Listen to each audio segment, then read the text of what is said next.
I couldn't find work to save my life. Everywhere I applied, I was overqualified.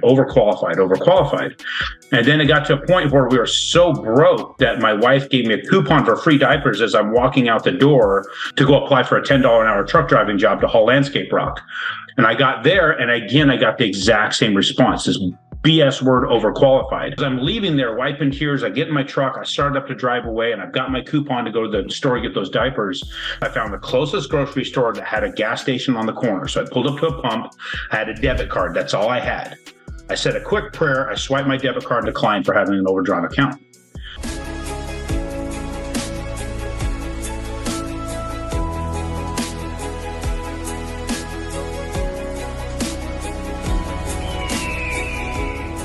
On your freedom story, it wasn't an overnight success, right? For you to get where you are today. So where did you start, and tell us a little bit about how you got to where you are? In the bio, you guys said I was ranked number 7 in the United States last year of over 1 million people that do the type of work that I do. That's number 7 in the industry as a whole, and number 1 in my space, which is focusing on helping real estate investors almost exclusively. We still do all the other stuff, as you mentioned, owner-occupied stuff, whatever, but we really focus on the real estate investor because that's the hardest thing to do. I achieved number 7 in the entire industry and number 1 in my space in year 25. So that's not an overnight success.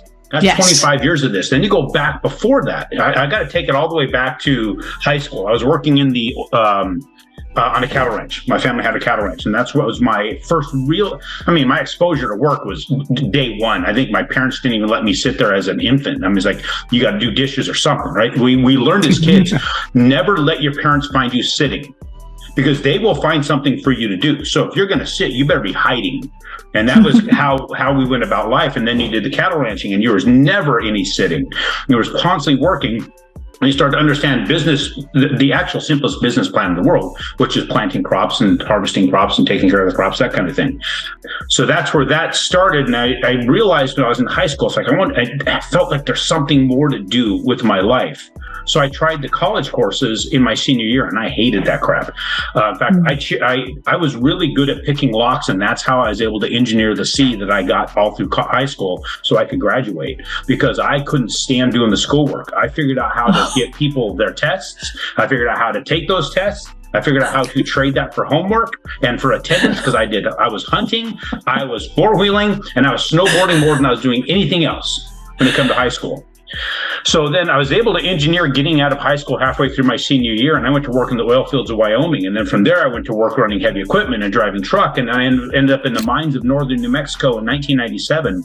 And that was the greatest job I ever had. It was amazing. Absolutely loved that job. But they shut down the project. So then miners typically they're like military guys. They always go to the next mine. Everybody's moving around to the next place. And I came back to Arizona. I had my wife and infant son here. I was driving back and forth 10 hours one way to go to work for 13 shifts. And I couldn't find work to save my life. Everywhere I applied, I was overqualified.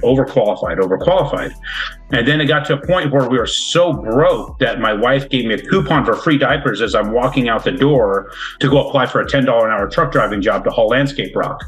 And I got there, and again, I got the exact same response, this BS word, overqualified.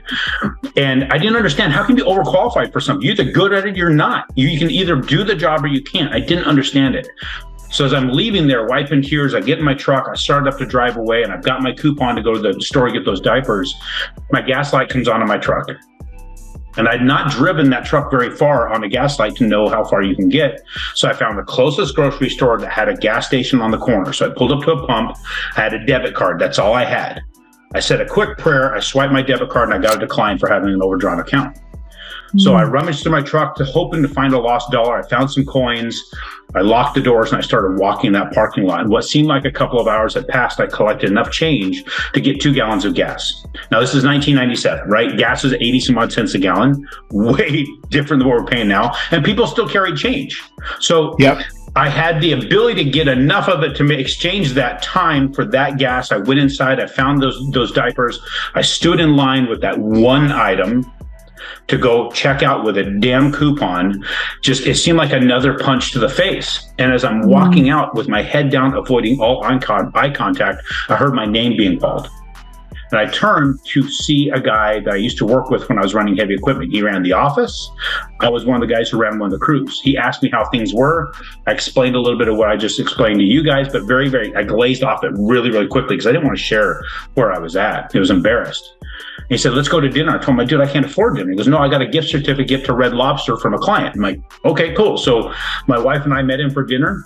And that's where he shared with me that he was in the mortgage industry. He slid me a business card for a broker shop, and he connected me with his branch manager. So I called those guys to see if I could at least check this out. I had no idea what this was. The only thing I knew about mortgages was the old man, the old lady losing their farm to this thing called a mortgage. So it was very, very negative in my mind. And that was the things that you watched on TV, right? The old black and white movies.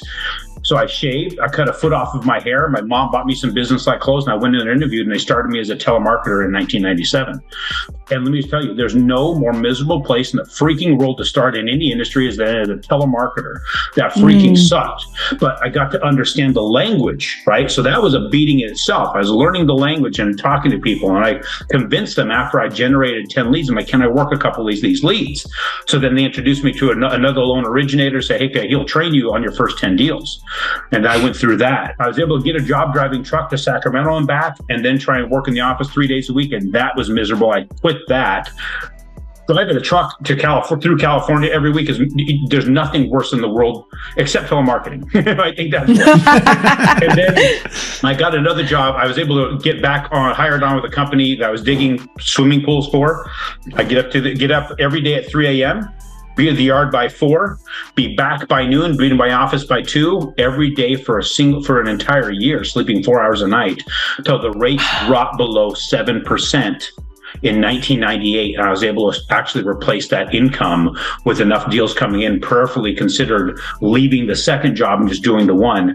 And I've never looked back since. And it's been brutal. It's been a brutal battle. You got all that. You got the crash of 2008. You got the cycles. You got all these beatings that have happened in my world. And it was, honestly, if I didn't have that negative of an experience, and if I could find a job that was going to keep me in that world that I was in as a heavy equipment operator or a truck driver, I'd probably still be doing that.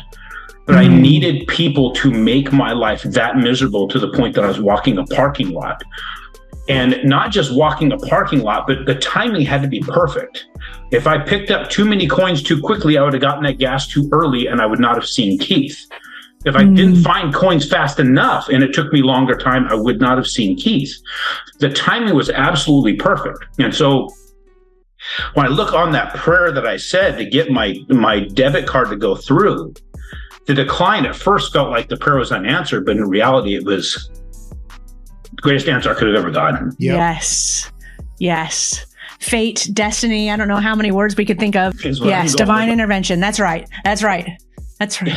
I'm so blessed that it worked, or it didn't work, and I had to go through that, and the beating that came after that. Again, just because God steps in, and I'm going to say that again, there's going to be comments. People can tell me there's no such things. I don't give a damn what you have to say. I know where I was at and what I was dealing with at that time, because God stepped in. He didn't literally just drop $10 million in my account. No, he said, there's $2 out there. Go get that $2.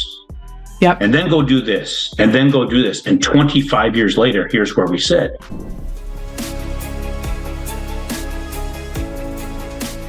Nothing on this show should be considered specific, personal, or professional advice. Please consult an appropriate tax, legal, real estate, financial, or business professional for individualized advice. Opinions and information on the show are not guaranteed. All investment strategies have the potential for profit or loss.